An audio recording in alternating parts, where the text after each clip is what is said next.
Let's talk about AI. If just hearing that word makes you feel a little tired, a little overwhelmed, you are definitely in the right place.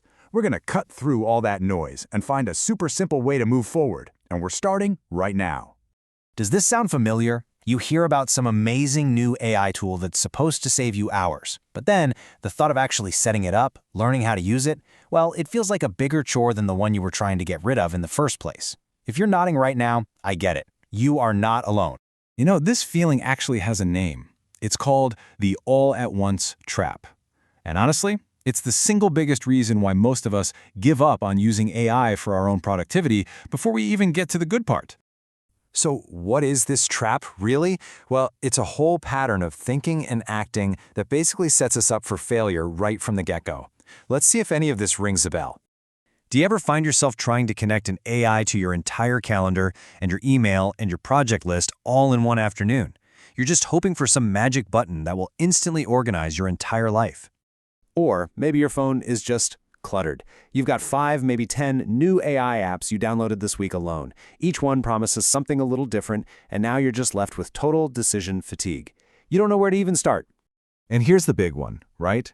Are you asking a chatbot to help with really high-stakes, life-altering decisions? Expecting it to act like some kind of perfect, all-knowing advisor? This is the very heart of the overwhelmed trap. So, it's no surprise that this all-in approach is pretty much doomed from the start. And it's not your fault. There are a few very specific, very human reasons why it just doesn't work. Let's break them down.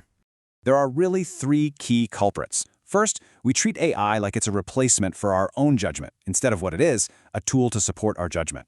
Second, we get slammed with tool fatigue. I mean, who can choose when there are thousands of apps out there? And finally, we forget about a really crucial risk, hallucinations. That's the fancy word for when an AI just makes stuff up, but presents it as 100% factual. Yikes. Okay, so if that's the problem, what's the solution? Is it some new, complicated tool? Nope, it's actually way simpler. It's a mindset shift. It's all about embracing something called narrow AI. Narrow AI is basically the exact opposite of that sci-fi robot that can think and feel just like a person. No, a narrow AI is an expert at just one thing. That's it. It could be summarizing a document, or drafting an email, or creating a list. It doesn't have to do everything, it just has to do its one single job incredibly well. And this slide right here, this captures the whole idea perfectly. On the left, you've got this overwhelming thought of one big robot manager that you have to train and control. It's exhausting. But on the right, that's the new mindset. Think of AI as a whole team of tiny, specialized micro assistants. Each one is just waiting to handle one small task for you. Much more manageable, right? So how do we actually put this new mindset into practice? Well, it all boils down to a really simple 4-step daily routine. And the best part? You can start this today without downloading a single new app. Seriously. So, here's the plan. First, we're going to use the tools we already have. Second, we'll delegate some simple planning. Third, we'll use our voice for smart tasks. And fourth, we're going to learn in small, practical bites. Let's dive into each one. All right, step 1 is maybe the most important. Start where you already are. You know that Help Me Write or Summarize button that's probably already in your email client or your word processor? Use it. That's the easiest entry point because there's zero friction. It's already part of your daily habits. Okay, for step 2, let's delegate some logical planning. And this is a perfect example of a low-stakes task that AI is brilliant at. Instead of you spending an hour on Google, just ask a chatbot to create a meal plan, or maybe an itinerary for a weekend trip, or an outline for that report you've been dreading. It's a fantastic starting point.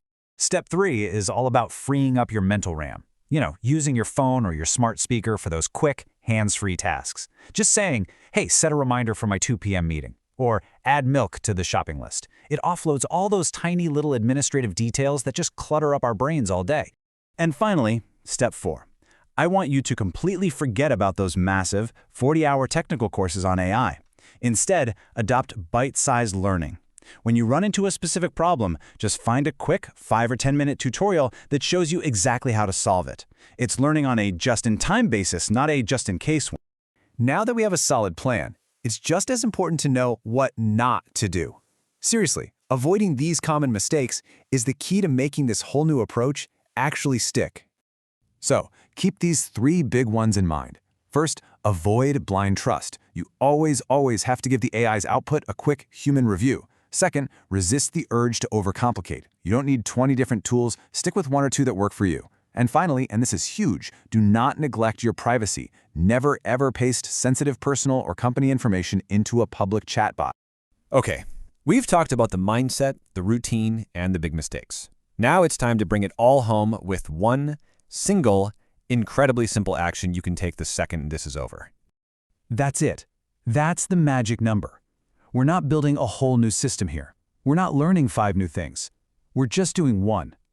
Here's what you're going to do. Think of one single repetitive planning task that you always put off. Maybe it's planning your meals for the week, or outlining a newsletter, or even just making a weekly chore list. Open up whatever AI tool you have and just ask it to create a first draft for you. And here's the most important rule.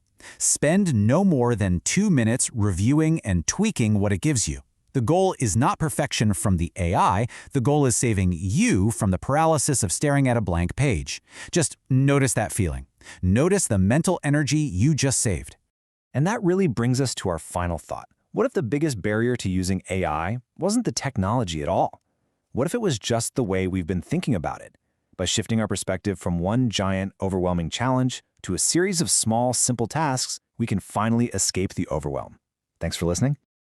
ChatGPT works best when it's given clear instructions. But most people don't know how to structure prompts properly, which leads to low-quality results. I created a digital book that contains carefully written prompts for ChatGPT and other AI tools, designed for real-world use cases across multiple niches. If you want better results from AI, this prompt pack shows you what to ask. Backhand index pointing right link in description and comments.